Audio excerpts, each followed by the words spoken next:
welcome back to Scookie Reviews. Today I'm going to be talking about The City of Snow and Stars by S.D. Howard.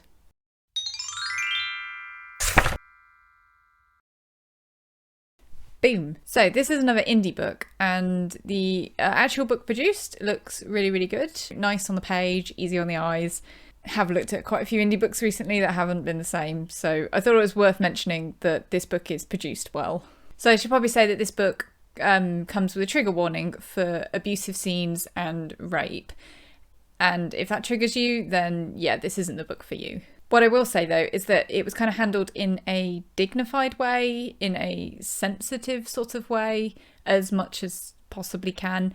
And there was use of the characters to sort of help each other deal with what they had been through. It kind of made sense for this book, and it's a big part of this book. Yeah, that's worth bearing in mind before reading it. So this book is a fantasy that has Christian themes.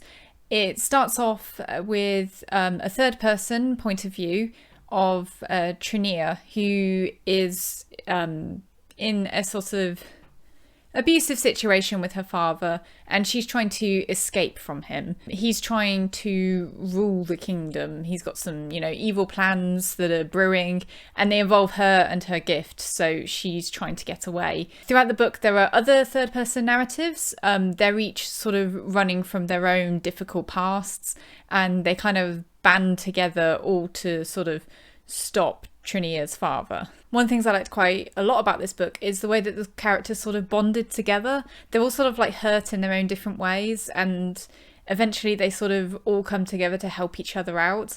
So there was, a nice sort of like energy behind this book. Plot-wise, I found it a bit up and down. So the beginning really sort of drew me in, and I found it really easy to just get into it and read it and enjoy it. And after a while, there's this kind of lull in the middle where they're not really doing much.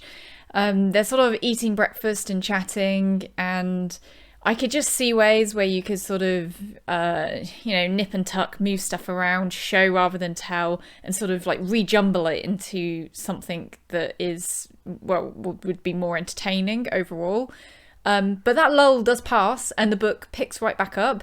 I found Trinia sort of an interesting character because she's sort of like been through a lot, and she's dealing with a lot and trying to sort of survive and fix her situation.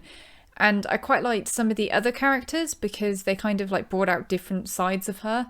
There's one in particular who's called Battany, and she to me seemed like an older version of Trinia. So when those two were sort of interacting and sort of talking about some of the things that they'd been through, which would have been similar, there was just sort of a nice dynamic between the two. And I think that was kind of like part of the charm of this book, is that the way that the characters sort of come together. Didn't mention this was young adult. It's young adult. I thought the ending was really good as well. It sort of twists together in a way that is sort of unexpected, but not too unexpected, which is the sort of the right place to be. It didn't happen exactly how I was expecting, but it made complete sense, which is great. It leads on to the next book, because this book is actually book one in the Winternath book one, Cities of Winternath. I don't know if I'm pronouncing that right. There was a lot of names throughout this book which I don't really know how to pronounce, but they were easy enough on the eye to sort of pick up and move on from. So yeah, that didn't hold me back too much. Some books can have really difficult to pronounce everythings, and I find I can't connect with books like that. So even though this had a bit of that element in it, I didn't feel like it was a problem. This book leads on nicely to the next one, and I think I would quite enjoy reading the next one. So overall, this to me was a really good independent book with some Christian themes that weren't, too overpowering, but were definitely there.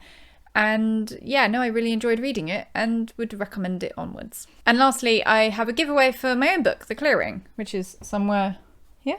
Ta-da!